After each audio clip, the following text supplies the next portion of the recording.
লাবণ ইসলাম আলমারি থেকে একটা পুরনো ডায়েরি বের করেন। একটা সময় খুব ডায়েরি লিখতেন তিনি। এখন আর আগের মতো লেখাটাই হয় না। তিনি ডায়েরিটার মাঝ বরাবর খুললেন। সেখানে তার নিজ হাতে গোটা গোটা অক্ষরে লেখাগুলির উপরে চোখ বুলান। আজ 7 বছর পূর্ণ হয়েছে আমাদের বিয়ের। আল্লাহর অশেষ রহমতে আমাদের ভালোবাসার কোনো কমতি নেই এই সংসারে। তবে এত ভালোবাসার মাঝে একটি সন্তানের জন্য হাহাকার লাগে মাঝে মাঝে। আর 7 বছর ধরে আমি একটা সন্তানের আশায় আছি। লাবণী ইসলাম ডায়েরির পরের পাতা উল্টায়। তার হাত দুটো মৃদু মৃদু কাঁপছে। আমি আজ আমার সন্তানকে আমার কোলে পেয়েছি। আল্লাহ আমায় সুখের ঘরটাকে আলোয় পরিপূর্ণ করে দিয়েছেন। কিন্তু এই সন্তানকে পেতে আমার 9 মাস কষ্ট করতে হয়নি। গতকাল রাত 3টায় মা আর বাবা এসে আমার কোলে এই মিষ্টি সোনাকে দিয়ে গেছেন। বাবুকে আমার কোলে নেওয়ার সময় আমি বাবাকে জিজ্ঞাসা করলাম, বাবা, এত সুন্দর বাচ্চাটা কার? কার বাচ্চা আমাকে দিয়েছ? বাবা বলল, মা, তোকে একবার আমার এক প্রিয় বন্ধুর কথা বলেছিলাম না, যে তোর জন্য অনেক মিষ্টি আর ফল দিয়ে যেত? এই শিশুকন্যাটা তার নাতনি।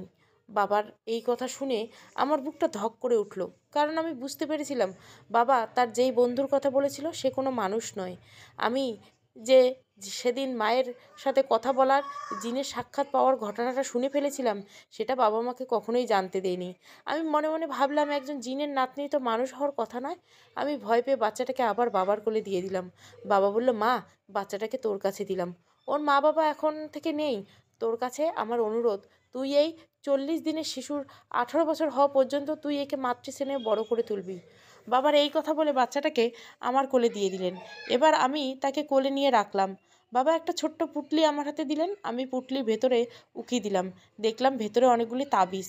বাবা আমাকে ফিসফিস করে বললেন, প্রতি আরবি মাসের প্রথম চাঁদে এই তাবিজগুলি একটা একটা করে বাচ্চাটার বাহুতে বেঁধে দিবি। যেদিন তার 18 বয়স পূর্ণ হবে সেদিন থেকে আর লাগবে না। তারপর থেকে এই মেয়েটা যেখানে চলে যেতে যাবে আমি যেন বাধা না দিই। এই বলে বাবা আমার হাতে একটা পুরনো কাগজ দিলেন। ওখানে হিজিবিজি করে কি কি লেখা যেন। তারপর বাবা মা বের হয়ে গেলে বাসা থেকে আমাকে আর কিছু বলার সুযোগ দেন নাই তারা। আমি বাচ্চাটাকে কোলে নিয়ে ভালো করে দেখতে লাগলাম। এত সুন্দর একটা বাচ্চা, কি যে মায়া মায়া মুখ! জিন জাতের বাচ্চা বুঝি এত বেশি আদুরে আদুরে হয়? আমি তাকিয়ে দেখি তার ছোট্ট বাম বাহুতে একটা তাবিজ বাঁধা। আমি আমার বাচ্চাটাকে বুকের সাথে শক্ত করে আটকে রাখি, আর কয়েক সেকেন্ডের মধ্যে আমি নাম না জানা এই রহস্যময় শিশুর প্রেমে পড়ে যাই। লাবণী ইসলাম এবার ডায়েরিটাকে বন্ধ করলেন। তার মনে আছে এখনও, যেদিন তার বাচ্চাটাকে বাবা মা তার কোলে দিয়ে গেলেন, সেদিন তার স্বামী বাসায় ছিলেন না, অফিসের কাজে বাইরে। তিনি পরদিন বাসায় এসে স্ত্রীর কোলে এই বাচ্চাকে দেখে অবাক হয়ে গেলেন। তিনি বাচ্চার বাবা মায়ের ব্যাপারে কী সব কিভাবে পেলে এসব প্রশ্ন জিজ্ঞাসা করতে লাগলেন লাবণীকে। কিন্তু লাবণী ইসলাম তার একটি কথারও জবাব দিলেন না। তিনি শুধু এতটুকুই বলেন, যদি সত্যি আমাকে কখনো ভালোবেসে থাকো তাহলে এই বাচ্চাটার ব্যাপারে কিছু জিজ্ঞাসা করো না। একথা শোনার পর আশরাফ হোসেন আর কখনো কিছু জিজ্ঞাসা করেনি। কিন্তু এর ঠিক 4 মাস পর তিনি বিদেশে চলে যান। এরপর লাবণী ইসলাম বাচ্চাটাকে নিয়ে সবার নজর এড়িয়ে অন্য শহরে চলে আসে। তারপর থেকে শুরু হয় দুই মামের সংসার।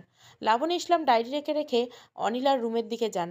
তাকে অনেক কিছু বলার আছে, এখনই সময়, পরে নয়তো অনেক দেরি হয়ে যাবে। তিনি রুমে ঢুকে দেখেন অনিলা আয়নার সামনে এক দৃষ্টিতে তাকিয়েছে। কিরে, নিজেকে এত দেখছিস? লাবণী ইসলাম মেয়ের বিছানায় যেয়ে বসেন। মা, দেখো তো, আমি আগের চেয়ে আরও বেশি সুন্দর হয়ে গেছি। অনিলা মায়ের দিকে অবাক ভঙ্গিতে তাকায়। লাবণী ইসলাম মেয়ের দিকে ভালো করে তাকালেন। তিনি দেখলেন অনিলাকে আগের চেয়ে অনেক বেশি সুন্দরী লাগছে। চোখগুলো যেন আরও ডাগর ডাগর হয়েছে। খানিকটা উচ্চতা বেড়ে গেছে অনিলার। লাবণী ইসলাম অবাক হওয়ার ভান করে বলল, আরে তাই তো, আমার মেয়ে তো অনেক সুন্দর। কী রে, প্রেমে টেমে পড়লি নাকি কারো? মেয়েরা তো সবচেয়ে সুন্দর প্রেমে পড়লে হয়। একথা বলে লাবণী ইসলাম জোরে হেসে দিল। অনিলা মায়ের কথা শুনে অবাক হলো। তার মা তার সাথে কখনো এত ফ্রি হওয়া কথা বলে না। কী যে হলো মায়ের! অনিলা ভাবতে লাগলো, কিন্তু আসলে কি মেয়েরা প্রেম পড়লে এত সুন্দর হয়? তাহলে কি সেও প্রেমে পড়লো? অনিলা লজ্জা পেতে থাকে। সে জানে যে সে কার প্রেমে পড়তে পারে। অনিলা মায়ের সামনে থেকে সরে যায়। মাকে কোনোভাবে মনের অবস্থা বোঝাতে চায় না। লাবণী ইসলাম মেয়ের বিছানায় গম্ভীর মুখ করে বসে আছে। অনিলার পরিবর্তনগুলি খুব পরিষ্কারভাবে দেখা দিচ্ছে। সময় খুব দ্রুত ঘনিয়ে আসছে, অনিলার সাথে কথা বলতে হবে। তিনি মনে মনে ভেবে নিলেন কীভাবে অনিলার সাথে আলাপ শুরু করবেন। আফসানা আর আহমদ একসাথে বসে আছেন, দুজনকে খুব চিন্তিত দেখাচ্ছে। তাদের রচিস চাচা কয়েকদিনের জন্য কোথায় জানি গেছেন, কিন্তু আহমদ দাদাজান আর আব্বুজানকে বলেছিল রশিদ বেগ যেন তাদেরকে এখানে রেখে কোথাও না যায়, কিন্তু তিনি এই কথা অমান্য করলেন কেন? আহমদ আর আফসানা বুঝে আসছে না। ভাইজান, আমাদের এখানে এভাবে রেখে চাচাজান কোথায় গেল? উনি কি ঠিক করলেন ব্যাপারটা? অবশ্য ঠিক করেননি, তাকে তো দাদাজান আর আব্বুজান আমাদের দেখাশোনার দায়িত্বে দিয়ে পাঠিয়েছেন। এখন যদি আমরা দুজন কোনো সমস্যায় পড়ে যাই, তিনি কি জবাব দিবেন? আহমদের কণ্ঠে স্পষ্ট রাগ ঝরে পড়ে, তার চোখ লাল হয়ে আসছে। তাই তো দাদাজান রশিদ চাচাজানের অতীতের সব দোষ ক্ষমা করে তাকে পরিবারের সাথে রাখলেন, আর উনি কিনা আমাদের আদেশ অমান্য করেন? আফসানা ভাইয়ের সাথে সুর মেলালেন। রশিদ বেগ অতীতে তাদের জিন সমাজের সালমান বেগের বিরোধীদের সাথে হাত মিলিয়ে তাদের ক্ষতি করতে চেয়েছিলেন, কিন্তু পরবর্তীতে তাদের কাছে এসে খবর পৌঁছানোর পর খুব ক্ষমা চেয়ে পুরো জিন সমাজে আসেন। সলমান বেগের দয়া হয়, তিনি তার বাবা সলেমান বেগের সাথে পরামর্শ করে রশিদ বেগকে ক্ষমা করে তাদের সাথে রেখে দেন। আহমদ ভাবে তার চাচাজানের এই গায়েব হওয়ার খবর তাদের আব্বুজানের কাছে কোনোভাবেই পৌঁছে দিবে। আহমদ ভাবছে কিভাবে তার আব্বুর কাছে রশিদ বেগের গায়েব হওয়ার খবর পৌঁছা যায়। সে এখানে আফসানাকে একা রেখে যেতে পারবে না, আবার তারা দুজনে একসাথে যেতে পারবে না, কারণ অনিলা এখন খুব গুরুত্বপূর্ণ সময় যাচ্ছে। যে কোনো সময় তাদের কারো সাহায্য লাগবে, আর আহমদ বা আফসানা এখনও সেই সময় আসে নাই যে তারা চোখের পলকে স্থান পরিবর্তন করবে। আহমদ চিন্তায় পড়ে যায়। ভাইজান, কি ভাবছেন? আফসানা ভাইয়ের চিন্তার মুখের দিকে তাকিয়ে জিজ্ঞাসা করে। ভাবছি কিভাবে আব্বুর কাছে খবর পৌঁছাবো, আমি তো তোকে একা রেখে যেতে পারি না। আরে ভাইজান, আপনি এই পরেশানিতে আছেন কেন? আপনি নিশ্চিন্তে রওনা হয়ে যান, আমি আল্লাহর উপর ভরসা করে একাই থাকতে পারবো। আর কয়েকটা দিনের তো ব্যাপার, কোনো সমস্যা হবে না। আফসানা ভাইকে সাহায্য করে, কারণ এই মুহূর্তে আব্বুজানের কাছে খবর দেওয়া বেশি দরকার। আহমদ সিদ্ধান্ত নিতে পারছে না। তুই থাকতে পারবি তো বোন? কোনো সমস্যা দেখলে তুই চলে যাবি প্রাসাদে, দেরি করবি না একদম। আহমদ বোনকে বলে, যদি মন সায় দিচ্ছে না বোনকে একা রেখে যাওয়ার, আপনি নিশ্চিন্তে যেতে পারেন ভাইজান। আফসানা হাসি মুখ দিয়ে ভাইয়ার পেরেশানি দূর করার চেষ্টা করলেন। আহমদ তৈরি হয়ে বোনকে বিদায় দিয়ে ঘর থেকে বেরিয়ে পড়লেন। যাওয়ার আগে অনিলাকে দেখে যেতে বললেন। অনিলা কথা ভাবতে আহমদের সব চিন্তা নিমেষে দূর হয়। সে অনিলার রুমে প্রবেশ করে। অনিলাকে কিছুক্ষণ আগে শাওয়ার থেকে বেরোয়েছে। অনিলার চুলে শ্যাম্পু করা টাওয়াল দিয়ে মুছছে। আহমদ অনিলার একদম কাছে এসে অনিলার চুল ঝাড়ার পানি আহমদের মুখে এসে লাগে। আহমদ মনে হয় যে যদি এভাবে সারা জীবন অনিলার পাশে দাঁড়িয়ে তার চুল মশা দেখতে পারতো তাহলে কতই না ভালো হতো। কিন্তু আহমদকে এখন যেতে হবে। সে অনিলাকে মনে মনে বিদায় জানিয়ে বের হয়। আহমদ যখন বের হয় তখন অনিলার মনটা যেন কেমন করে ওঠে। হুট করে তার মন ভার ভার লাগা শুরু হয়। আহমদ গিয়েছে অনেক দিন হলো, কিন্তু এখনও ফেরেনি। আফসানা খুব চিন্তায় পড়ে গেল। এতদিন তো লাগার কথা নয়। তার ভীষণ ভয় লাগা শুরু হয়। সে কি করবে ভেবে পাচ্ছে না। এদিকে অনিলার 18 বছরে পা দিতে মাত্র কয়েকদিন বাকি। এখন কোনোভাবে আফসানা এখান থেকে যাওয়া যাবে না, কিন্তু ভাইয়ের চিন্তায় আফসানার অবস্থা খারাপ। আফসানা বাসাতেই থাকে। এর মাঝে অনিলা কয়েকবার এসেছে তাদের বাসায়। আফসানা ভালো করেই জানে অনিলা কেন এতবার আসছে তাদের বাসায়। আজ দুপুরে আবার অনিলার আসার কথা। সে নিজেই বলেছিল আসবে। আফসানা অনিলার জন্য অপেক্ষা করতে থাকে। বেশ কয়েকদিন থেকে অনিলার শরীর মন কিছুই ভালো নেই। অনিলার মনে হচ্ছে সে বড় কোনো অসুখ বাঁধিয়েছে, কিন্তু অসুখটার লক্ষণগুলি বড়ই অদ্ভুত। যেমন হঠাৎ করে উচ্চতা বৃদ্ধি পাওয়া, গায়ের রং দুধে আলতার চেয়েও বেশি উজ্জ্বল হয়, রাতের বেলা একা একা ছাদে যেতে ইচ্ছে করা, এমন আরও অনেক কিছু। অনিলা এসব ব্যাপারে মায়ের সাথে তেমন আলোচনা করে ফল হয়নি। লাবণী ইসলাম যেন গায়েই লাগাচ্ছেন না, বরং অনিলা তার মায়ের কিছু কর্মকাণ্ড দেখে অবাক হচ্ছেন। তার মা তাকে জিনজাতি বিষয়ক কিছু বই কিনে দিয়েছেন, অথচ অনিলা এতটুকু বয়সে তার মা কখনো এইসব জিন ভূতের গল্পের বই কিনে দেননি। আর এখন কিনা বুড়ো বয়সে এসে এসব কিনে দিচ্ছেন, আর প্রতিদিন জিজ্ঞাসা করছেন পড়ছেন কিনা। অনিলা তার মায়ের এসব কর্মকাণ্ড দেখে বিজয় বিরক্তি। এমনিতে সে সারা দিন রাত আহমদের কথা ভাবতেই ব্যস্ত থাকে। সেই যে একদিকে তাকে স্বপ্ন দেখেছিল, এরপর আর কোনো খবর নেই। না, অনিলার সাথে বাস্তবে দেখা নয়, না স্বপ্নে আসে। এটা নিয়ে অনিলার খুব কষ্ট হয়। সে আজও আহমদের বাসায়, যদি একবার দেখা পায় এই আশায়। দরজা খোলা রেখেছে যে। আহমদের ফ্ল্যাটের দরজা খোলা দেখে অনিলা আফসানাকে জিজ্ঞাসা করল, খুঁড়ে রেখেছো? কারণ আমি জানতাম আপনি আসবেন।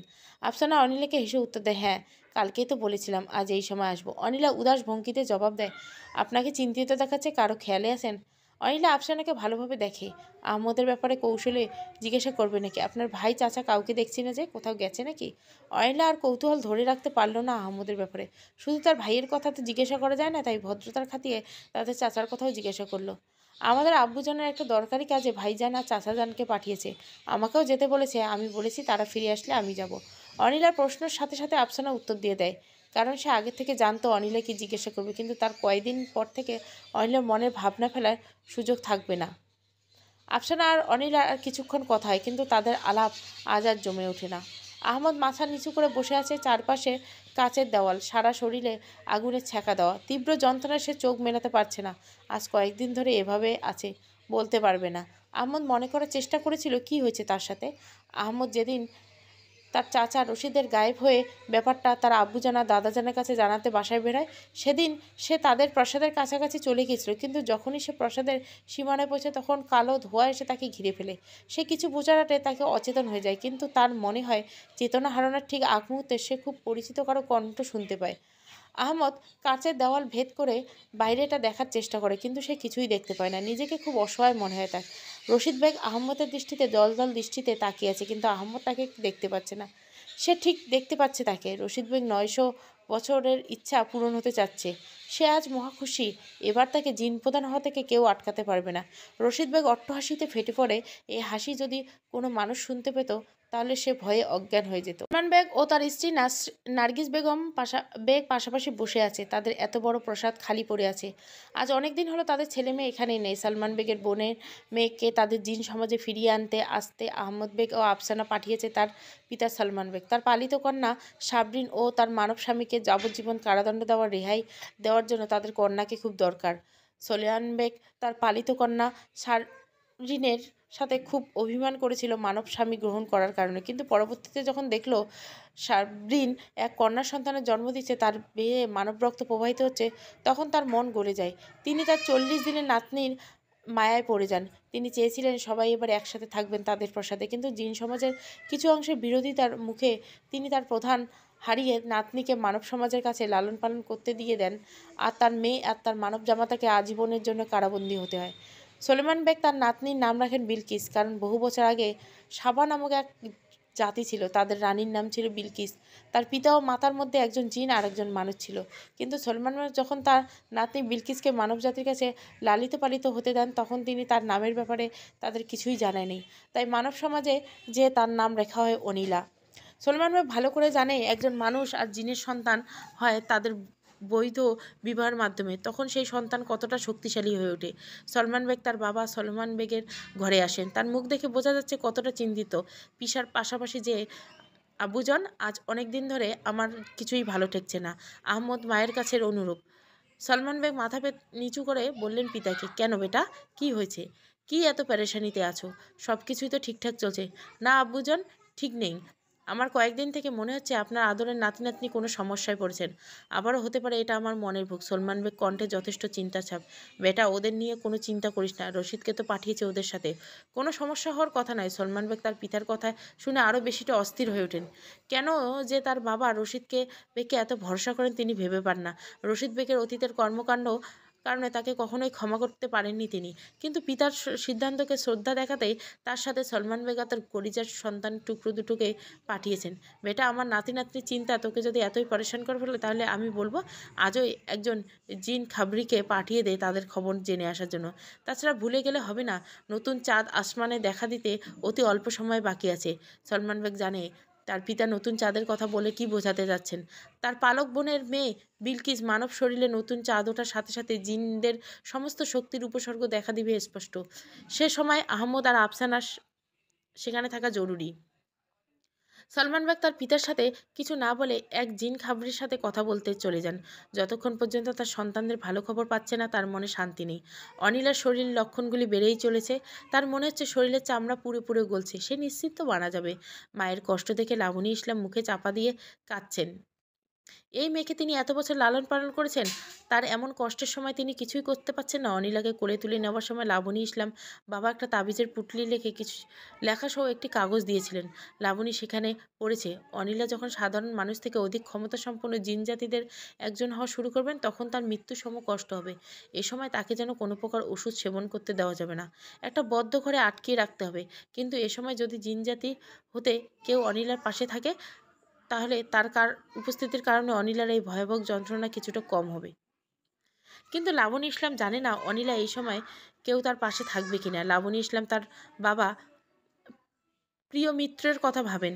সে কি আসবে তার নাতনির কষ্টের সময়, নাকি কাউকে পাঠাবেন? কিন্তু লাবণী ইসলাম কিভাবে বুঝবেন যে তারা এসেছে? তিনি ভাবতে থাকেন। পাশের ঘর থেকে অনিলার গোঙানির শব্দ পাচ্ছেন তিনি। নিঃশব্দে চোখের পানি মুছলেন লাবণী। সারাটা আকাশ ভয়ঙ্কর কালো মেঘে ঢেকে পড়েছে। বাতাস খুব জোরে জোরে বইছে। কোনো সময় ভীষণ ঝড় শুরু হতে পারে। আফসানা বারান্দায় দাঁড়িয়ে আছে। তাকে খুব ভীত দেখাচ্ছে। তার ভাই আহমদের কোনো খবর নেই। সেই খবর তাদের প্রাসাদে পৌঁছাতে পারছে না কেন? আফসানা মোটামুটি নিশ্চিত যে তার ভাই কোনো বিপদে পড়েছে, কিন্তু এখন এই পরিস্থিতি থেকে বের হওয়ার কোনো উপায় জানা নেই তার। তার ইচ্ছে করছে সব কিছু বাদ দিয়ে ভাইকে খুঁজে নিয়ে আসতে। খুব জোরে বিদ্যুৎ চমকালো। আফসানা ভয় পেল, ভিতরে চলে এলো। জিন জাতির জন্য ঝড়, বাজ এবং বিদ্যুৎ চমকানো খুবই বিপজ্জনক। আফসানা হঠাৎ মনে হলো ঘরে কেউ ঢুকেছে। সে ভয়ঙ্কর হুঙ্কার ছেড়ে বলল, কে এসেছো এখানে? যদি নিজের জান প্রিয় হয় এই মুহূর্তে স্থান ত্যাগ করো। আফসানার চোখের রং পরিবর্তন হয়ে সবুজ হয়ে গেল। তার চোখের সামনে যেন ঠিকরে ঠিকরে সবুজাভ আগুন বেরোচ্ছে। আমাকে জিন প্রধান এখানে পাঠিয়েছে। আমার নাম আসাদ, দয়া করে আপনি শান্ত হন। একটি শীতল কিন্তু গম্ভীর কণ্ঠে আফসানা বলে, সামনে হাজির হয়ে কথা বলো। আফসানার কণ্ঠ এখনো শান্ত হয়নি, তার চোখ রাগে জ্বলছে। একটা লম্বা পুরুষ অভয়ে ধীরে ধীরে আফসানার সামনে এলো। সে মাথা নিচু করে আফসানার সামনে দাঁড়িয়েছে। আব্বুজান তোমাকে পাঠিয়েছে? জি, তিনি বেশ কয়েক যাবৎ আপনাদের নিয়ে দুশ্চিন্তায় আছেন। আপনারা এখানে ভালো আছেন কি না আমাকে দেখতে পাঠিয়েছে। আফসানার মনটা নরম হয়ে গেল। সে মনে মনে আল্লাহর কাছে কোটি কোটি শুকরিয়া আদায় করলো। তাদের পিতার মনে মহান আল্লাহ জানিয়েছে যে সন্তানরা পরেশানিতে আছে। আলহামদুলিল্লাহ, আমি ভালো আছি। আফসানা উত্তর দেয়। সে মনে মনে বলে, আহমদ ভাই তাহলে প্রাসাদে পৌঁছায় নেই? তাহলে পৌঁছালে তো তাদের আব্বুজান এই খাবরিকে এখানে পাঠাতো না। আফসানার ধারণা তাহলে ঠিক তার ভাই বিপদে পড়ছে। সে খবরিকে বলল, কিন্তু আহমদ ভাই বেশ কয়েকদিন আগে প্রাসাদে যাওয়ার জন্য বের হয়েছিল, কিন্তু ফিরে আসেনি। একথা বলার পর আফসানা বিমর্ষ হয়ে পড়ে যায়। ভাইজান, আমাদের চাচাজান রশিদ বেগের গায়েব হওয়ার খবর পৌঁছে দিতে রওনা হয়েছিলেন। এখনও বুঝতে পারছি না তিনি পৌঁছাননি প্রাসাদে। দয়া করে আপনি পারেশান হবেন না। আমি একটা খবর পেয়েছি, কিন্তু এটা হুজুর প্রধানকে জানানো হয়নি। আমি যখন রাজপ্রাসাদ থেকে এখানে আসার উদ্দেশ্যে বেরোই, তখনই আমাকে একজন পাহারাদার এই খবর দিয়েছে। আমি খবরের সত্যতার ব্যাপারে নিশ্চিত না হয়ে হুজুর প্রধানকে পারেশানিতে ফেলতে চাই না। কিন্তু কি খবর পেয়েছো? কোনো ভনিতা না করে জলদি বলো। আফসানা আবার ভয়ঙ্কর হুঙ্কার। তার হুঙ্কার শুনে খাবরি আসাদ ভয়ে কুঁকড়ে যায়। সে মাথা নিচু করে বলে, কয়েকদিন আগে প্রাসাদে এক জিন পাহারাদার এক শিশুপুত্র প্রাসাদের বাইরে খেলা করার সময় ছোট্ট হুজুর আহমদ বেগকে প্রাসাদের দিকে আসতে দেখে, কিন্তু প্রাসাদে প্রবেশ করার আগে ওনাকে ভয়ঙ্কর রকমের কালো ধোঁয়ার মতো কিছু ঘিরে ফেলে। সেই শিশুটি এইটা দেখার সাথে সাথে তার পিতাকে ডেকে আনতে যায়, কিন্তু সে এসে দেখে সেখানে কিছুই নেই। এটুকু বলে খবরই আসাদ থেমে যায়। আফসানা তাদের বিশাল আরাম কেদারাতে বসে আছে। সে বুঝতে পেরেছে তার ভাইয়ের সাথে কী হচ্ছে। তাদের প্রাসাদের মধ্যে শুধু তিনজনের কালো ধোঁয়ার মতো রূপ ধরার ইখতিয়ার আছে। সেই তিনজনের হচ্ছে তাদের দাদা সলমান বেগ, তাদের পিতা সলমান বেগ এবং তার দুঃসম্পর্কের চাচা রশিদ বেগ। রাগে আফসানার চোখ ঠিকরে আগুন বেরোচ্ছে। রশিদ বেগের উপর প্রচণ্ড ঘৃণা হচ্ছে তার। দাদাজান কত ভরসা করে পাঠিয়েছিল তাদের সাথে, তার এই রক্ষকে যে ভক্ষকের রূপ নিল। দাদাজান ভুল হয়েছে তাকে আবার বিশ্বাস করা, কিন্তু আহমদ ভাইকে কোথায় লুকিয়ে রেখেছে ভাবতে পারছে না। সে বুঝতে পারছে না এই খবর প্রাসাদে তার পিতাকে কিভাবে জানাবে, নাকি নিজেই ভাইকে উদ্ধার করে জন্য বেরিয়ে পড়বে। আপনি চাইলে আমি প্রাসাদে এই খবরটা পৌঁছে দিয়ে আসতে পারি। হুজুর প্রধানকে লাগবে না যে কার এত দুঃসাহস হয়েছে যে ছোট হুজুরকে কায়েদ করে। না, এখনই আব্বুজানকে বলার দরকার নেই, কিন্তু ভাইজানকে নিয়ে গেছে এ ব্যাপারে আমি নিশ্চিন্ত। আফসানা খাবরিকে আসাদকে দিকে জল জল ভয়ানক দৃষ্টিতে তাকিয়ে বলে, দয়া করে আপনি আমাকে তার নাম বলুন। আমি এখনই সমস্ত শক্তি ধ্বংস করে দিয়ে তাকে হত্যা করে আসবো। শুধু দয়া করে তার নামটা আমাকে বলুন, অনুমতি দেন। আসাদের কণ্ঠে অনুগত্য দৃঢ়তা প্রকাশ বসে। সে পারলে এক মুহূর্তে তার সমাজপুত্রকে মুক্তি করে আনে শত্রুর কয়েদ থেকে। চারিদিকে প্রচণ্ড ঝড় শুরু হয়েছে। কিছুক্ষণ পর বিদ্যুৎ চমকাচ্ছে। আহমদকে কাচের ঘরেতে বন্দি রেখেছে রশিদ বেগ, কিন্তু এখনও আশেপাশে নেই। ঝড়কে জমের মতো ভয় পায় সে। আহমদ বুঝতে পারছে এখন রশিদ বেগ তার কাছাকাছি নেই, কারণ সে যতক্ষণ এখানে ছিল ততক্ষণ আহমদের দৃষ্টিকে সে তার বদশক্তির মাধ্যমে দুর্বল করে রেখেছে, যেন সে কাচের দেওয়ালের বাইরে কিছু করতে না পারে। কিন্তু এখন সে দূরে থাকতে আহমদকে বাইরে সব কিছুভাবে স্পষ্ট দেখতে পাচ্ছিল। আহমদ বুঝতে পারছে তাকে এক গহীন জঙ্গলে আটকে রাখা হয়েছে। তার চারপাশে অনেক বড় বড় গাছ দেখা যাচ্ছে। সূর্যের আলো খুব কম পৌঁছাতে পারে এখানে। এখনই পালানোর মোক্ষম সময়। আহমদ মনে মনে ভাবতে থাকে, যদি এই ঝড় বৃষ্টি তার জন্য মারাত্মক ক্ষতি হতে পারে, কিন্তু এছাড়া আর কোনো উপায় নেই। আহমদ তার সমস্ত শক্তি দিয়ে কাচের দেওয়াল ভেদ করার চেষ্টা করতে থাকে, কিন্তু তার চেষ্টা বারবার বিফল হতে থাকে। আহমদ আল্লাহর কাছে সাহায্য প্রার্থনা করে। অনিলার কথা মনে পড়ে যায় আহমদের। অনিলা না জানি এখন কেমন আছে। আহমদ বুঝতে পারছে না যে চাঁদ উঠে গেছে কিনা। এমন কি এটাও বুঝতে পারছে না যে এখানে কয়দিন ধরে আছে। সে ভাবে যদি এমন হয় যে চাঁদ উঠে গেছে আর আফসানা কোনো কারণে অনিলের সাথে না থাকতে পারলে তাহলে অনিলের জন্য মারাত্মক কষ্টকর হবে। আবার সে যখন বুঝে ফেলবে যে মানব সমাজে সে আর থাকতে পারবে না, তখন হয়তো অন্য কোনো জিনের অঞ্চলে চলে যেতে পারে। আবার রশিদ বেগ তাকে কয়েদও করে ফেলতে পারে। আহমদ আর কিছু ভাবতে পারে না। সে কাছের দেওয়ালে ঠেস পড়ে বসে পড়ে। আফসানা আর খবরি আসাদ তাদের ছাদের উপর দাঁড়িয়ে থাকে। এদিক ওদিকটা ঝড় থেমে যায়, কিন্তু আকাশ এখনো পরিষ্কার হয়নি। আফসানার চিন্তা হচ্ছে চাঁদ আসমানে দেখা দিতে আর মাত্র ২ দিন বাকি। আহমদকে রশিদ বেগের কয়েদ থেকে মুক্ত করে নিয়ে আসতেই হবে এই ২ দিনের মধ্যে। কিন্তু রশিদ বেগ আহমদকে কোথায় কয়েদ করে রেখেছে আগে সেটা জানতে হবে। আফসানা ভাইকে উদ্ধার করার কৌশল আটকেছে মনে মনে। আপনি যদি অনুমতি দেন তাহলে আমি কিছু বলতে চাই। খবরি আফসাদ আফসানার ঠিক পিছনে দাঁড়িয়ে আছে। বলে ফেলো যা বলতে চাও। আমাদের কাছে জানতে হবে রশিদ বেগ ছোট হুজুরকে কোথায় রেখেছে। সেটা জানা গেলে তাকে উদ্ধারের জন্য আমরা অতি দ্রুত বের হতে পারবো। নিজেকে এত হুঁশিয়ার ভেবো? তোমরা কি মনে হয় এই কথা আমি ভেবে দেখিনি? আফসানা খবরি আসাদকে পুরোপুরি না শুনে ধমক দেয়। জি আমি বুঝতে পারছি আপনি অবশ্যই এই ব্যাপারে ভেবেছেন, কিন্তু আমি বলতে চাচ্ছি রশিদ বেগের আস্তানা কোথায় এটা জানার জন্য কোনো জিনকে পাঠাবো কি না, আমি এ ব্যাপারে আপনার অনুমতি চাচ্ছিলাম। খবরি আসাদ আফসানাকে বুঝিয়ে বলে। আফসানা মনে মনে ভাবে এটা খবরি ঠিকই বলছে। এভাবে সময় নষ্ট করলে শুধু নষ্টই হচ্ছে। তার চেয়ে ভালো কিছু সাধারণ জিন সেবকদের পাঠিয়ে দেয় ভাইজান কোথায় বন্দি আছে সেটা খুঁজে বের করতে হবে। হাতে একদম সময় নেই। ঠিক আছে তুমি কিছু জিন সেবকদের পাঠিয়ে দাও, কিন্তু তাদেরকে সতর্ক করে দিবে যেন এসব ব্যাপারে কোনোভাবে প্রাসাদে না পৌঁছায়, আর যেন দ্রুত সম্ভব তারা যেন ভাইজানের খবর আমাকে এনে দেয়। আপনি একদম পারেশান হবেন না। আমি কিছু শক্তিধর জিন সেবককে পাঠিয়েছি। ইনশাআল্লাহ ওরা ভোর সূর্য ওঠার আলোয় ছোট খুচুরের খবর নিয়ে আসবে। একথা বলে আশা দূরে যায়। আফসানা ছাদে দাঁড়িয়ে অনিলার কথা ভাবতে পারে। অনিলার শরীরে হাল এখন নিশ্চয়ই বেশি ভালো না।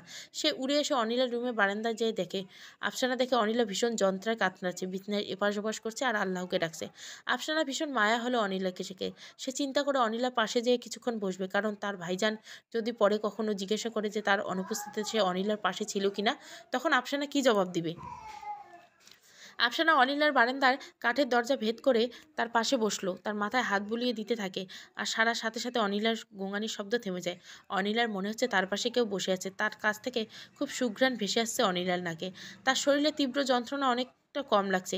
সে চোখ খোলার চেষ্টা করছে, কিন্তু যন্ত্রণাতে কমে আসতে তার দু চোখে রাজ্যের ঘুম নেমে আসলো। অনিলার সাথে সাথে ঘুমিয়ে পড়ে। আফসানা এখনও অনিলার রুমের পাশেই আছে। সে অনিলার দিকে তাকিয়ে তার প্রিয় ফুপুজান সাবরিনের সাথে তার মেয়ের বিলকিসের চেহারা হুবহু মিল আছে, এবং সময় যত ঘনিয়ে আসে বিলকিস আরও বেশি রূপবতী হয়ে উঠছে তার মায়ের থেকে। কিন্তু সে যে শুধু রূপবতী হবে না, সে হবে তাদের জিন সমাজের মধ্যে অন্যতম ক্ষমতাধারী জিন কন্যা। কেননা তার মধ্যে জিন আর ইনসান দুই জাতির সমস্ত সত্তার গুণাগুণ আছে। কিন্তু বিলকিস তখনও পুরোপুরিভাবে এই সব ক্ষমতার অধিকারী হবে যখন সে তাদের জিন অঞ্চলের কোনো ক্ষমতাধর জিন পুরুষের সাথে বিবাহ বন্ধনে আবদ্ধ হবে। আফসানার মাথায় হঠাৎ চিন্তা আসে যে তার ভাইজানকে বিলকিসকে ৪০ দিন শিশু অবস্থায় দেখে এত বছর পাওয়ার ভালোবাসার অপেক্ষা করে আছে। একথা তাদের দাদাজান, আব্বুজান, আম্মি কেউ জানে না। শুধুমাত্র আফসানা আর রশিদ বেগে জানে। একথা আফসানার মাথায় আসতে এক ঝটকায় দাঁড়িয়ে যায়। দাদাজান ব্যাপারটাকে কিভাবে নিবে? এতদিন এটা তার দেমাগে আসেনি। আফসানা আবার ভীষণ পেরেশানিতে পড়ে যায়। খবরে আসা ৩ জন শক্তিশালী জিনকে আদেশ করে আহমদ বেগকে খুঁজে আনার জন্য। এই ৩ জনের জিনের ৩টি বিশেষ ক্ষমতা আছে। এদের একজন বিকট আওয়াজের প্রতিধ্বনির মাধ্যমে থাকা অদৃশ্য বস্তুর অস্তিত্ব টের পায়, অপরজন মাটি, সমুদ্র, বাতাসে লুকিয়ে থাকা যে কোনো বস্তুকে খুঁজে এনে দেয়, আর আরেকজন কঠিন তরল বায়বীয় বস্তুর সাথে মিশে তার গুণাগুণ নষ্ট করে দিতে পারে। খবরে আসাদ ভেবে দেখলো এই ৩ জন জিনের নজর থেকে আহমদকে কোথাও লুকিয়ে রাখা সম্ভব হবে না। ভোরের আলো ফোটার আগেই আহমদকে খবর এনে দিতে পারবে। আসাদ তাদের জিন অঞ্চল উত্তর পূর্ব দিকে যাওয়ার হুকুম দেয়, কারণ ওদিকটায় জিন এবং ইনসান উভয়ে আনাগোনা খুব কম। ওদিকে কোনোভাবে লুকিয়ে রাখা হতে পারে আহমদকে। আহমদ অনেকক্ষণ চেষ্টা করে যাচ্ছে কাচের জানলা ভেদ করে। এখনও রশিদ বেগ কাছাকাছি আসে নাই। বিদ্যুৎ চমকানো দেখে হঠাৎ কোনো গর্তের ভিতরে লুকিয়ে আছে। আহমদ চিন্তা করে, ঠিক এখনই যদি এখান থেকে বের হতে পারত। হঠাৎ আহমদ দূর থেকে কেমন বিকট আওয়াজে শুনতে পায়। সে আওয়াজের উৎসের দিকে ভালোভাবে তাকায়। সে দেখতে পায় ৩টে আগুনের হালকা আহমদের কাছের দিকে ছুটে আসছে। সে আগুনের কাছের দেওয়ালের সাথে ধাক্কা খায়। আহমদ চমকে গিয়ে পিছিয়ে যায়। সে চারপাশে তাকিয়ে দেখে কাচের দেওয়াল আর নেই। তার সামনে ৩ জন জিন দাঁড়িয়ে আছে। তারা আহমদকে সালাম দিয়ে জানায় তাদেরকে উদ্ধার করার জন্য তার বোন আফসানার আদেশ খাবরি আসাদ এখানে পাঠিয়েছে। আহমদ আল্লাহর কাছে হাজার কোটি শুকরিয়া জানায়। সে আর এক মুহূর্ত সময় নষ্ট করে অনিলার কাছে যাওয়ার জন্য রওনা দেয়। যদি রশিদ বেগ কোনোভাবে টের পায় আহমদ তার কবজা থেকে ছুটি বেশি গেছে তাহলে খুব ঝামেলা হবে। আহমদ মনে মনে আফসোস করে রশিদ বেগকে এখান থেকে পাকড়াও না করতে পারার কারণ, কিন্তু আহমদ তাকে কোনোভাবেই ছেড়ে দেবে না। খবরি আসাদকে খুব ভোরে তিনজনকে এসে আহমদকে খুঁজে পাওয়ার সুখবর জানায়। খবরি আফসার সুখবর আফসানাকে জানাতে যায়। সে যে দেখে আফসানা তার ঘরে চিন্তিত মুখে বসে আছে। ভাইজানের কোনো খবর পেয়েছো? জি, আপনার জন্য সুখবর আছে। ছোট্ট হুজুরকে খুঁজে পেয়েছি। উনি এখন মুক্ত। ইনশাল্লাহ আগামীকাল ভোরের মধ্যে তিনি এখানে পৌঁছে যাবেন। খবর আসাদের কথা শুনে আফসানার মুখ খুশিতে জ্বলজ্বল করে। কিভাবে খবরি আসাদ এই খবর পেল? কিভাবে? তুমি কি নিশ্চিত হলে যে ভাইজান রশিদ বেগের কয়েদ থেকে মুক্তি পেয়েছে? যাদেরকে পাঠিয়েছিলে তারা কি এত জলদি খুঁজে পেল? আফসানা এখনও নিশ্চিত হতে পারছে না। আপনার অনুমতি পেয়ে যদি আমি যাদেরকে পাঠিয়েছিলাম তারা তিনজন শক্তিশালী এবং দ্রুতগামী জিন সেবক। বাতাসের সাথে মিশে তারা চলাচল করতে পারে। তাদের একজন আমাকে এই খবর দিয়েছে।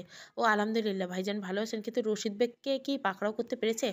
আফসানা উৎকণ্ঠার সাথে জিজ্ঞাসা করে আসাদকে। জি না, সে আশেপাশে ছিল না, কিন্তু আমি দুজন সেবককে সেখানে পাহারায় থাকতে বলছি, যেন রশিদ বেগের উপস্থিতি টের পেলে তারা তাকে প্রাসাদে নিয়ে যায়। খাবরি আসাদের কথা শুনে স্বস্তির নিঃশ্বাস ছাড়ে আফসানা। আসাদকে মনে মনে ধন্যবাদ জানায়। আগামীকাল রাতের মধ্যে চাঁদ উঠে যাবে। লাবণী ইসলাম এই কয়েকদিন অফিসে যাচ্ছে না, সারাদিন শুধু কাটছে, কারণ তার মেয়ে খুব কষ্টে আছে এখন। তার চাঁদ ওঠার পরে অনিলা চিরদিনের মতো তাকে ছেড়ে চলে যাবে। লাবণী ইসলাম মেয়ের কাছে যেয়ে বসেন। অনিলা এখন ঘুমাচ্ছে। এ কয়দিন খুব সুন্দরী হয়ে গেছে। তিনি মেয়ের পায়ের দিকে তাকান। অনিলা পা দুটো লম্বা হতে হতে বিছানার শেষ সীমানা পর্যন্ত পৌঁছায় গেছে। লাবণী ইসলাম মনে আছে তিনি যখন অনিলার জন্য এই নতুন খাট বানিয়ে নেয় তখন অনিলা রাগ করেছে এত দৈর্ঘ্য খাটের বেশি বলে। তার মেয়ের নাকি এত বিশাল বিছানা শুতে ভালো লাগে না। লাবণী ইসলাম সেই দিনের কথা ভেবে হাসি দিয়ে চোখে পানি মুছে। তিনি অনিলার হাত ধরেন। ভয়ানক শীতল হয়ে আছে দুই হাত, আর তুলার মতো নরম। লাবণী ইসলামের জায়গায় অন্য কেউ হলে এতক্ষণে মারাত্মক ভয় পেত, কিন্তু তিনি পাননি। সেই কাগজটায় লেখা আছে অনিলার শরীরে কী কী পরিবর্তন ঘটবে। লাবণী ইসলাম সব পড়েছেন। অনিলা ধীরে ধীরে চোখ মেলে। ভীষণ যন্ত্রণা হয়, তার চোখ দুটি ভারী হয়ে আছে। সে তার মায়ের দিকে তাকায়। মা হাসি মুখে তার দিকে তাকিয়ে আছে, কিন্তু মায়ের চোখ ফুলে গেছে। মা কি কেঁদেছে? অনিলা নিজেকে জিজ্ঞাসা করে। লাবণী ইসলামের মেয়ে দু চোখের দিকে তাকিয়ে আবার আছে। গায়ে শিহরণ জাগানো সবুজ দুটি চোখ অনিলার। এত দ্রুত তার চোখের রং পাল্টে যাবে লাবণী ইসলাম ভাবতে পারেননি। তিনি মেয়ের চোখের দিকে তাকিয়ে থাকলেন। কি দেখছো মা? আমাকে খুব দুর্বল দেখাচ্ছে না? না, তোকে খুব সুন্দরী লাগছে। লাবণী ইসলাম মেয়েকে হেসে জবাব দেন। আচ্ছা, এই কয়দিন সূর্য ডোবার সাথে সাথে আমার এমন কেন লাগে কেন? আজকে ডাক্তারের কাছে নিয়ে চলো আমাকে। অনিলার কথা শুনে লাবণী ইসলাম বুক হাহাকার করে ওঠে। তিনি মনে মনে ভাবেন তার এই কারণে এত যন্ত্রণা হচ্ছে, এটা কমানোর জন্য কোনো ওষুধ নেই। তার সাথে আমার কিছু আছে। আজ আর কোনো লুকোচুরি নেই। আজ এখনই লাবণী ইসলাম সব খুলে বলবো অনিলাকে। সে কে, কি তার অস্তিত্ব, সব। মা আগে কিছু খেতে দাও, খুব খিদে পেয়েছে, পরে তোমার সব কথা শুনবো। মেয়ের কথা শুনে লাবণীর খুব মায়া লেগে। আর একদিন তো আছে মেয়েটা তার কাছে, আজ তাকে নিজ হাতে তুলে খাওয়াবে যা খেতে চায়। কি খেতে ইচ্ছে করে তোর? ঝাল দিয়ে কিছু আনবো? ঝাল খাবারের কথা শুনে অনিলে কেমন লাভ দিয়ে ওঠে। না না না মা, ঝাল কিছু দিও না, খুব মিষ্টি খেতে ইচ্ছে হচ্ছে, শ্যামাই বা জর্দা টাইপের। লাবণী ইসলাম জানতেন জিনরা মিষ্টি জাতীয় খাবার খুব পছন্দ করে, আর সেটা নিজের চোখেই দেখলেন। তিনি অনিলের জন্য জর্দা বানাতে রান্নাঘরে চলে গেলেন। অনিলা খাওয়া শেষ করে তিনি আর দেরি করবেন না, তাকে সব জানাতে হবে। অনিলা ভাবতে থাকে আসলে তার আফসানাদের বাসার সেই মিষ্টিগুলো খেতে ইচ্ছে হচ্ছে, কিন্তু মাকে তো সেটা বলা যাবে না, কারণ মা তো ওদের কিছুই জানেন না। অনিলা আস্তে আস্তে বিছানা থেকে নামার চেষ্টা করে। সারা শরীর এখনও খুব ব্যথা তার। ওয়াশরুমের দিকে পা বাড়ায়। ওয়াশরুমে যাওয়ার সময় অনিলা ড্রেসিং টেবিলের সামনে দাঁড়ায়। নিজেকে আয়নায় দেখে খুব জোরে চিৎকার দেয়। লাবণী ইসলাম চিৎকার শুনে দৌড়ে আসে। কি হয়েছে, চিৎকার দিলি কেন? অনিলা উচ্চতার কারণে লাবণী ইসলামকে ঘাড় উঁচিয়ে কথা বলতে ইচ্ছে হচ্ছে তার সাথে। লম্বা 6 ফুট পেরিয়ে গেছে অনিলা। তার পরনের পোশাকগুলো খুবই ছোট হয়ে গেছে। মা কি হয়েছে? আমি দেখতে এমন হয়ে গেছি কেন? অনিলার কথা শুনে মনে হচ্ছে এক্ষুনি কেঁদে দেবে। আরে কিছু হয়নি, তুই ফ্রেশ হয়ে আমি খাবার নিয়ে আসছি। লাবণী ইসলাম ইচ্ছে করে মেয়ের সামনে থেকে সরে আসলেন। আজ আর কিছু লুকাবেন না তিনি। কেন বাহানা দেখাবেন না অনিলাকে। অনিলা নিজেই নিজের অস্বাভাবিকতাগুলিকে বোঝার চেষ্টা করুক, তাহলে লাবণী ইসলামের জন্য অনেক সহজ হয়ে যাবে অনিলা সব কিছু বুঝানো। অনিলা ভালো করে আয়নার সামনে নিজেকে দেয় না, যদিও আয়নায় নিজেকে দেখতে কিছুটা ঝুঁকে নিতে হচ্ছে। নিজের গালে হাত দেয়, কেমন নরম আর ঠান্ডা হয়ে আসে। অনিলা এবার নিজের চোখাচোখি হয় আয়নাতে। সে চোখ দেখে কেমন সবুজ হয়ে গেছে।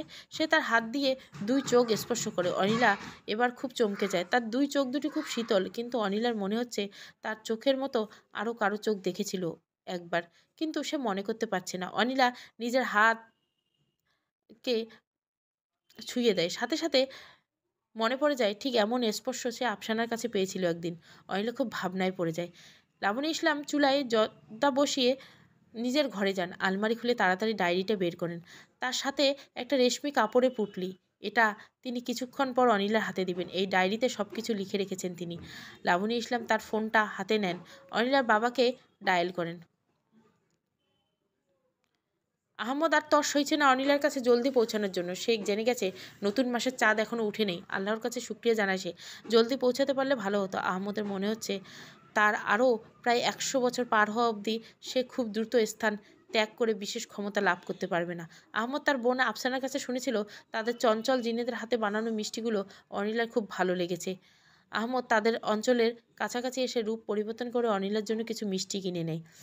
লাবণী ইসলাম এক বাটি মিষ্টি জর্দা নিয়ে অনিলার রুমে ঢুকে। অনিলা এখনও আয়নাতে নিজেকে ঘুরিয়ে ঘুরিয়ে দেখছে। লাবণী ইসলাম হাতের বাটিটা টেবিলের উপর রাখেন। আর কত দেখবি নিজেকে মা, আয় জর্দা করেছি তোর জন্য, খেয়ে নে। লাবণী ইসলাম হাসি দিয়ে মেকে দেখেন। যাই বলো মা, আমার কিন্তু নিজের এই পরিবর্তন খুব ভালো লাগছে। অনিলা আয়নায় তাকিয়ে নিজেই নিজে হাসতে থাকে। জর্দার বাটিটা টেবিল থেকে নিয়ে লাবণী ইসলামের হাতে দেয়। আজকে তোমার হাতে খেতে ইচ্ছে করছে মা, খাইয়ে দাও প্লিজ। লাবণী ইসলামের হাসি মুখে মেকে খাবার তুলে দেয়। খুব কান্না পাচ্ছে তার, কিন্তু তিনি নিজেকে শক্ত রেখেছেন। অনিলার সামনে তিনি কিছুতেই কাঁদবেন না, যতই কষ্ট হোক না কেন। অনিলাকে খাওয়ার প্রায় শেষ, এখন সময় তার হাতে ডায়েরি দেব। লাবণী ইসলাম তার ঘরে যান ডায়েরিটা আনতে। আফসানা একটা চুড়ি হাতে নিয়ে বসে আছে। চুড়িটার উপর অনেক সূক্ষ্ম কারুকার্য, প্রতিটা কারুকার্যের মাঝে মাঝে খুব মূল্যবান পাথর বসানো। চোখ ধাঁধানো আলো বের হচ্ছে গয়নার হাতে। সোলেমান বেগ যখন আহমদ আর আফসানাকে এখানে পাঠান, তখন এই একজোড়া চুড়ি তাদের নাতনির জন্য পাঠান, তার নাতনি বিলকিসের জন্য। তিনি খুব স্পষ্ট করে বলে দিয়েছিলেন বিলকিস যখন তাদের রাজপ্রাসাদে পৌঁছাবে এই চুড়ি যেন তার হাতে পরা থাকে। আফসানা খুব ভয়ে ভয়ে চুড়িটার দিকে তাকিয়েছে, কারণ তার হাতে শুধু একটাই চুড়ি, আরেকটা সে খুঁজে পাচ্ছে না। কিন্তু আফসানা বুঝে ফেলছে এই চুড়ি আরেকটা কোথায়। রশিদ বেগের নাম মাথাতে আসতে আফসানের মেজাজ বিগড়ে যায়। যেভাবে হোক প্রাসাদে পৌঁছানোর আগে তাকে খুঁজে বের করতে হবে। অনিলা মায়ের হাত থেকে ডায়েরিটা নিয়ে তার মাঝ বরাবর খুলে। লাবণী ইসলাম মেয়ের পাশে দাঁড়িয়ে আছে, তার বুক ধকধক করছে। তিনি বুঝতে পারছেন না অনিলা সব কিছু জানার পর কি করবে।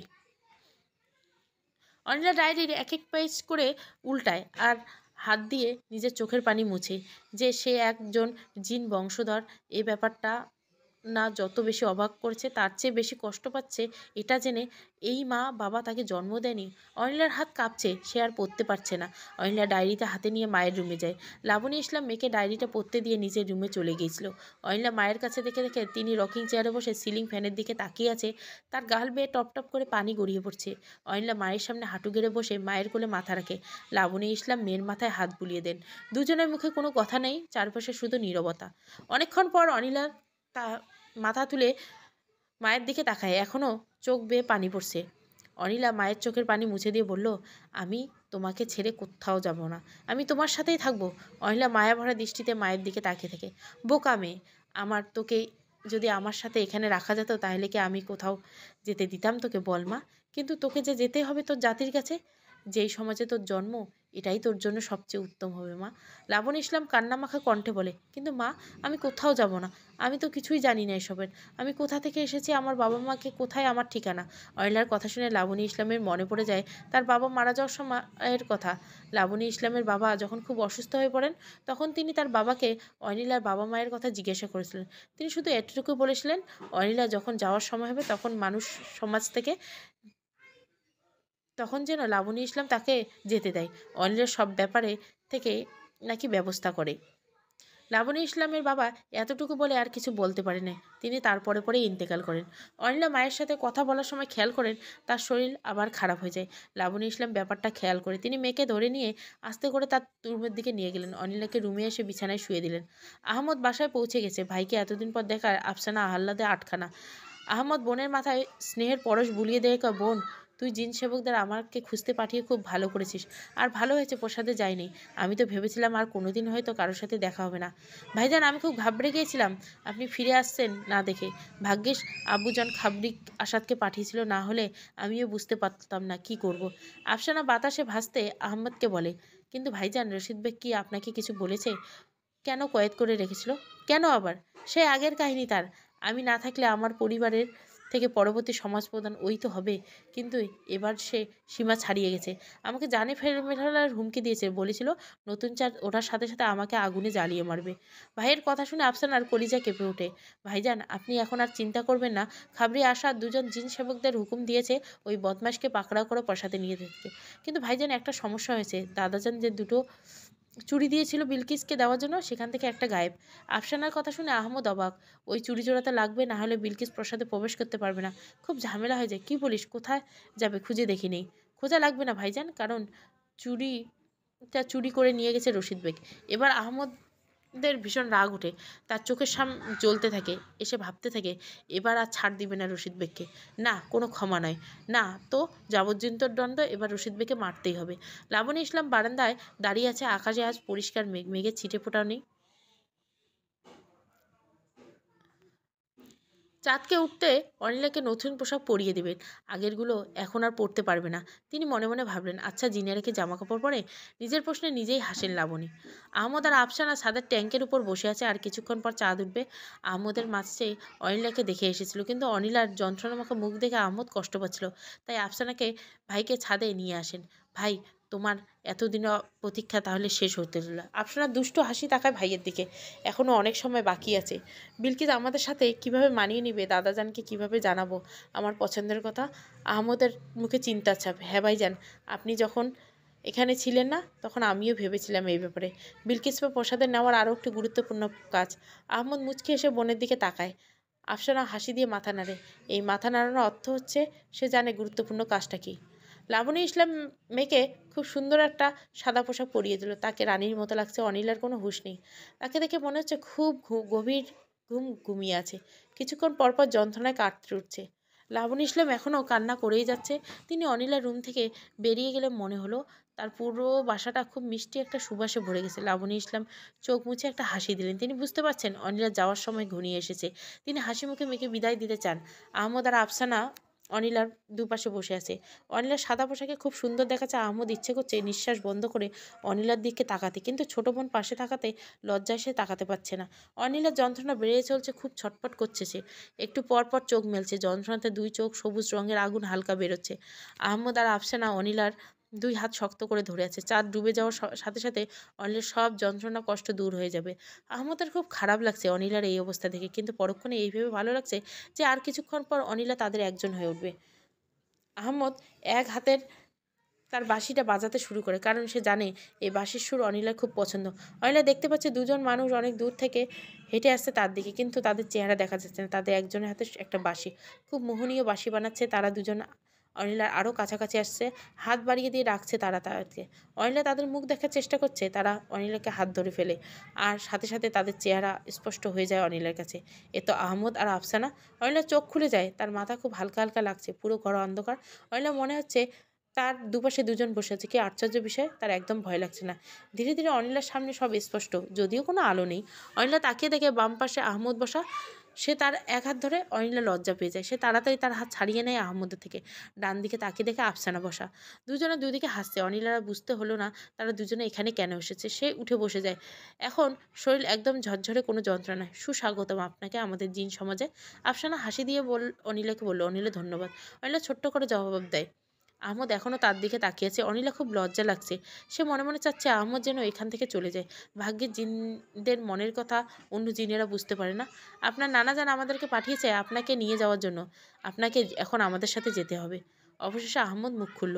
কোথায় যেতে হবে আমাকে? অনিলা জিজ্ঞাসা করলো। অনেক দূরে, যেখানে ওই মিষ্টিগুলো পাওয়া যাবে। আফসানা হাসি দিয়ে আহমদকে নিয়ে আসা মিষ্টিগুলো অনিলার সামনে রাখে। অনিলা মিষ্টিগুলো দেখে অবাক হয়ে যায়।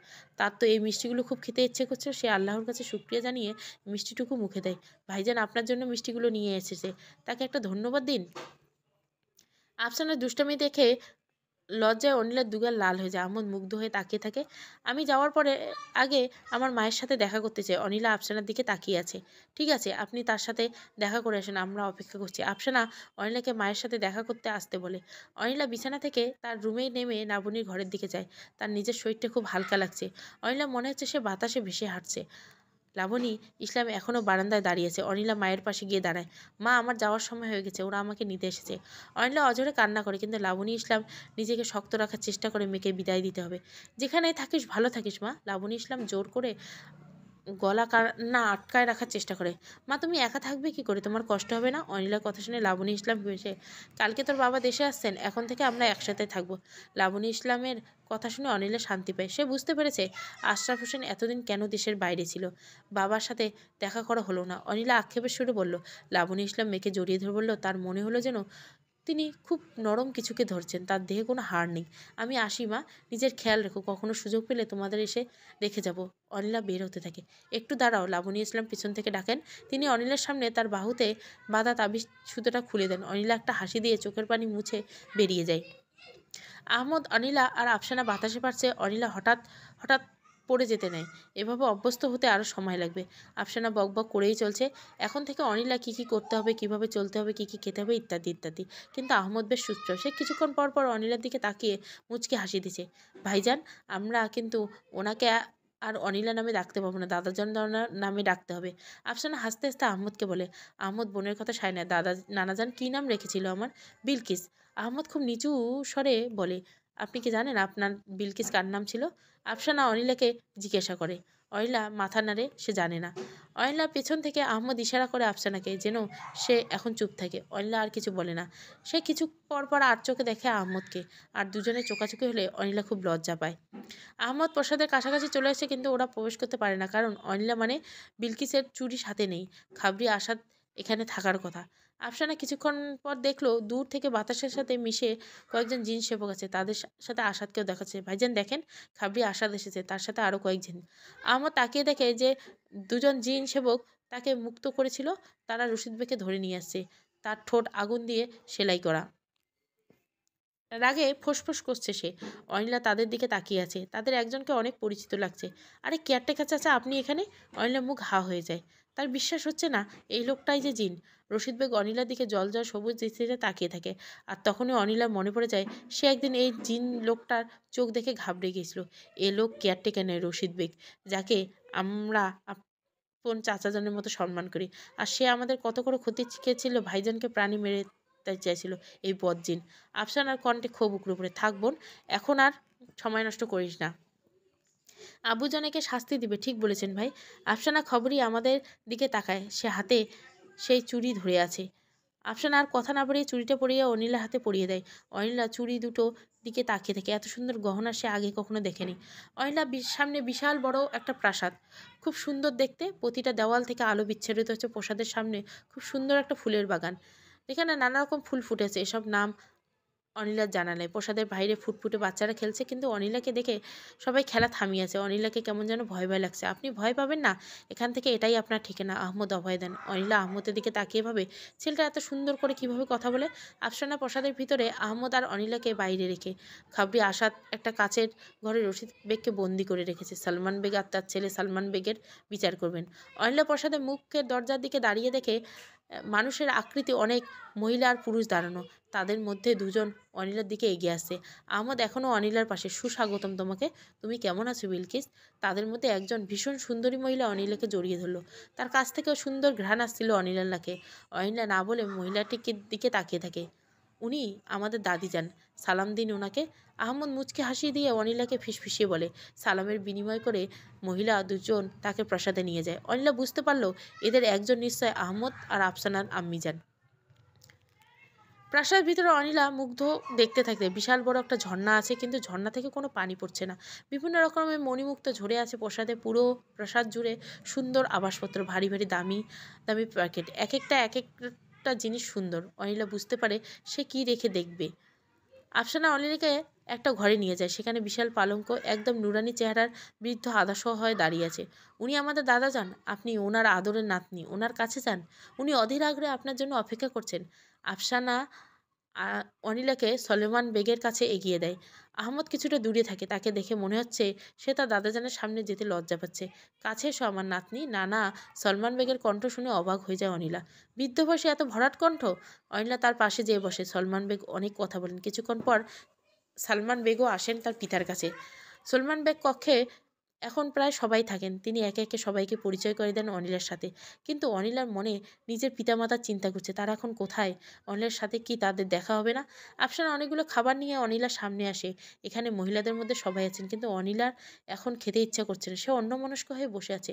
হঠাৎ একজন মহিলা কথা কানে ভেসে আসে। সে বলছে, সলমান বেগ নাকি কিছুদিন আগে পুরো সমাজে ঘোষণা করে দিয়েছেন অনিলাকে বিয়ে করবে এমন শক্তিশালী জিন পুরুষের জন্য। কিন্তু কেউ রাজি হচ্ছে না, কারণ সে অর্ধমানব। তাদের সবার মতো তার মাতা পিতা দুজনেই জিন নয়। অনিলার কাছে এবার সব কিছু পানির মতো পরিষ্কার। কিন্তু কথাটি কানে আসার পর অনিলার খারাপ লাগে, কারণ সে এখন তার জিন সঙ্গীর জায়গায় আহমদকে ছাড়া কাউকেই দেখতে চায় না। কিন্তু আহমদ কি এমন কিছু ভেবেছে অনিলাকে নিয়ে? অনিলা তার আশেপাশে আহমদকে খুঁজতে থাকে, কিন্তু সে এখানে নাই। অনিলা প্রচুর অভিমান হয় আহমদের উপর। আহমদ তার দাদা সলমান বেগের পাশে বসে আছে। সলমান বেগও আছেন। রশিদ বেগের সমস্ত বদকীর্তি বাবা আর দাদার কাছে খুলে চলছেন আহমদ। সলমান বেগ খুব মনে কষ্ট পেলেন শুনে। তিনি ভেবেছিলেন রশিদ বেগ শুধরে গেছে, কিন্তু এখন তিনি নিজের ভুল বুঝতে পেরেছেন। তিনি সলমান বেগকে বললেন, রশিদ বেগকে যেন মৃত্যুদণ্ড দেওয়া হয়। সমাজ প্রধানের পুত্রকে হত্যার চেষ্টা গুরুতর অপরাধ, এর কোনো ক্ষমা নেই। সলমান বেগ তার পিতার জানালেন, চাঁদ পূর্ণ হওয়ার আগে রশিদ বেগের মৃত্যুদণ্ডের আদেশ কার্যকর করতে হবে। কিন্তু আরও দুটি বিশেষ কাজ এই দিনই করতে হবে, কারণ অমাবস্যা শুরু হয়ে গেলে জিন সমাজের বিশেষ কার্যক্রমগুলো করা যায় না, একেবারে নিষেধ। সলমান বেগের কথা শুনে তার পিতা চিন্তায় পড়ে যায়। এই পূর্ণিমাতে তার একমাত্র নাতি আহমদ বেগ পরবর্তী সমাজের প্রধানের দায়িত্ব নেবে। কিন্তু জিন সমাজের নিয়ম অনুযায়ী সমাজের প্রধানকে বিবাহিত হতে হবে, আর তার নাতনির জন্য এখন কোনো শক্তিশালী জিন পুরুষের বিয়ের জন্য এগিয়ে আসেনি। সলমান বেগ কী করবেন ভেবে পায় না। অনিলাকে একটা আলাদা কক্ষ দেওয়া হচ্ছে, কিন্তু খুব সুন্দর এই নতুন ঘর কিনে এখানে অনিলা তার ঘরে আরাম করছে। তার চোখ মুখ লেগে আছে। কিছু একটা শব্দে অনিলার ঘুম ভেঙে যায়। সে তাকিয়ে দেখে আহমদ তার পালঙ্গের পাশে দাঁড়িয়ে আছে। আহমদ একটা কালো পাঞ্জাবি পরা, মাথায় কালো পাগড়ি, চোখে হালকা সুরমা লাগানো তার। আহমদকে দেখে অনিলার মনে মনে হচ্ছে যুগ যুগ ধরে যেন এই পুরুষটিকে পাওয়ার জন্য অপেক্ষায় ছিল। আহমদ হালকা কাশি দিল। অনিলা নিজের বোকার মতো চেয়ে থাকার কারণে লজ্জা পেয়েও সে তাড়াতাড়ি উঠে দাঁড়ালো। এবার তার উচ্চতা অনেকটা আহমদের মধ্যে। আহমদ মুখ খুলে কিছু বলার জন্য, আমি আপনাকে কিছু বলতে চাই। আহমদ এই কথা বলে অনিলার কক্ষের দরজার দিকে তাকায়, আর সেটা সাথে সাথে বন্ধ হয়ে যায়। আপনি আমাকে তখন থেকে আমার জীবন সঙ্গিনী করতে চাই, যখন থেকে আপনার বয়স 40 দিন। আমি আপনাকে ছাড়া কোনোদিন কোনো জিন বা ইনসান মেয়েকে কল্পনা করিনি। আমি জানি না আপনি আমার ব্যাপারে কি ভাবছেন। এতটুকু বলে আহমদ থেমে যায়। তার মনে হলো কেউ যেন কক্ষের বাইরে থেকে তাদের কথা শুনছেন। অনিলা নিচের দিকে তাকিয়ে আছেন। তার যেন বিশ্বাস হচ্ছে না যাকে সে এতটা চায় সে ব্যক্তি আগে থেকে তার প্রেমে পড়ে। অনিলা মনটা খুশিতে ভরে। সে আহমদের দিকে তাকায়। আহমদ বড় বড় চোখ করে অনিলার দিকে তাকিয়েছে, কিন্তু অনিলা কিছু বলে না। কিছু বলছে না যে। আহমদের কণ্ঠে এবার ভয়ের আভাস পাওয়া যায়। সে ভয় পাচ্ছে অনিলা যদি না করে দেয়। আমার ভাবতে হবে না, আমি এত দ্রুত কোনো সিদ্ধান্ত নেই না কখনো। অনিলা গম্ভীর ভাব নিয়ে আহমদকে উত্তর দেয়। আহমদের মুখ কালো হয়ে যায়। ঠিক আছে, আপনি সময় নিন। আহমদ মুখ ভার করে ঘর থেকে বেরিয়ে। অনিলা মনে মনে ভীষণ হাসে। সে নিজেই তো আহমদকে জীবনসঙ্গী হওয়ার জন্য অপেক্ষা করছে, কিন্তু মেয়েদের কি এত জলদি হ্যাঁ বলা চলে? আহমদ জেনে যায় তার দাদা সলমান বেগ অনিলার জন্য জিনপাত্র খুঁজছেন, এবং তাও ওকে বিয়ে করবেন খুব দ্রুত। সব মিলিয়ে আহমদের খুব মন খারাপ আছে। অনিলা যদি তাকে বিয়ের জন্য রাজি না হয়, সে আর কোনোদিন বিয়ে করবে না। আফসানা তার ভাইয়ের কক্ষে আসে। ভাইয়ের মন খারাপের ব্যাপারে জিজ্ঞাসা করে। আহমদ বোনকে সব বলে। অনিলার কথা শুনে আহমদ হাসিতে ভেঙে পড়ে। সে ভাইকে বুঝায় যে অনিলাও তাকে পছন্দ করে, কিন্তু কোনো মেয়ে এ ব্যাপারে আগে দ্রুত হ্যাঁ বলবে না। সে ভাইকে সান্ত্বনা দেয়। আফসানা ভাইকে জিজ্ঞাসা করে, আচ্ছা ভাইজান, যদি এমন হয় যে জিন সমাজে যদি বলে আপনি বিলকিসকে বিবাহ করলে সমাজের প্রধানের দায়িত্ব পাবে না, তখন কি করবেন? অবশ্যই আমি বিলকিসকে কেউ বিবাহ করব, কারণ শরীয়তের দিক থেকে তাকে বিয়ে করতে কোনো রকম বাধা নেই। আহমদ সাথে সাথে উত্তর দেয়, তাছাড়া আমার সমাজে প্রধান হওয়ার কোনো ইচ্ছে নেই। আমি শুধু বিলকিসকে তার মাতা পিতার সাথে দেখা করিয়ে দেওয়ার জন্য সমাজের প্রধান হতে চাই। ইনশাআল্লাহ আমি প্রধান হলে তাদের কয়েদমুক্ত করে দিব। অনিলা আর তার পিতামাতার স্নেহ থেকে বঞ্চিত হবে না। ভাইয়ের কথা শুনে আফসানার চোখে পানি এসে যায়। যেভাবে হোক সে তার ভাইয়ের সাথে অনিলার বিয়ে করিয়েই দিবে। আজ ভরা পূর্ণিমা। আহমদ আর অনিলার সমুদ্রের উপর ভেসে উঠছে। তারা দুজন দুজনে হাত ধরে রেখেছে।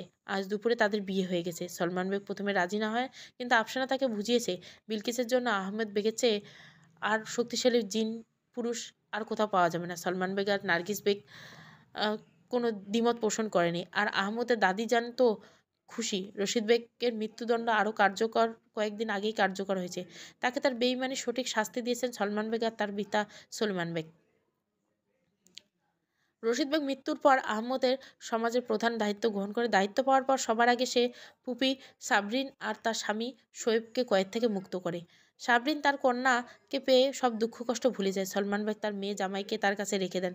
অনিলা খিলখিল করে হাসে। সে আহমদের হাত ছেড়ে উড়ে উড়ে দূরে যাচ্ছে। আহমদ তাকে আবার শক্ত করে ধরে ফেলছে। আহমদ তাকে দুষ্টুমি বলছে, আপনার এত দুঃসাহস, আপনি জিন প্রধানের কয়েদ হতে পালিয়ে যাচ্ছেন। আহমদের এই কথা শুনে অনিলা আরও বেড়ে গেছে হাসি। সে খিলখিল করে হেসেই যাচ্ছে। আহমদ মনে চাচ্ছে যে তার এই প্রাক্তন প্রতিবেশী যেন সারা জীবন এভাবে খিলখিল করে হাসতে থাকে। সমাপ্ত। গল্পটা প্রথমবার দ্বিতীয়বার পরে কেউ বুঝতে পারবে না, যদি সম্পূর্ণরা পড়ে অবশ্যই তোমরা মজা পাবে। Thank you for watching.